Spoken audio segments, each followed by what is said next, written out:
मित्रांनो, जर तुम्ही कोकणात फिरायला जायचा विचार करत असाल तर मुरुड जंजिरा हा ट्रिप प्लॅन आत्ताच सेव्ह करून ठेवा आणि आपल्या मित्रांना पण शेअर करा. तुम्ही पुणे किंवा मुंबई येथून प्रायव्हेट गाडी किंवा एस.टी बसने थेट मुरुड जंजिऱ्याला पोहोचू शकता. पार्किंगसाठी खूप मोठी जागा आहे. पार्किंग चार्जेस फक्त 100 रुपये.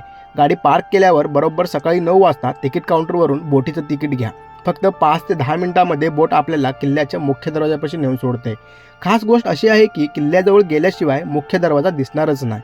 मुख्य दरवाजातून आत प्रवेश करा आणि लक्षात ठेवा, आपल्याला फक्त 45 मिनिट मिळतात.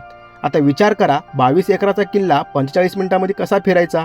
म्हणून जेवढं जमेल तेवढं मेन पॉईंट्स बघा. सगळं कव्हर होणं शक्य नाही.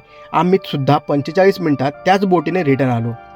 किल्ल्यावरून परत आल्यावर सरळ अलिबाग काशीद बीच किंवा रेवदंडा बीचकडे निघा. शांत वातावरण, स्वच्छ वाळू आणि मस्त सनसेट हा मोमेंट अजिबात मिस करू नका. रेवदंडा बीचकडे आपणला अजून एक बेस्ट ऑप्शन आहे. जर टाईम भेटलाच तर कोरलाई किल्ल्यावर जावा. मस्त किल्ल्याची भटकंती करा आणि यानंतर स्टे ठरवा. Budget hotel, beach side resort, homestay प्रत्येक बजेटमध्ये ऑप्शन उपलब्ध आहेत. जर तुम्हाला किल्ला, समुद्र, निसर्ग, शांतता सगळं एकाच ट्रिपमध्ये हवं असेल तर मुरुड जंजिरा हा बेस्ट ऑप्शन आहे. रीड आवडले असेल तर सेव्ह करा, शेअर करा आणि फॉलो करून टाका.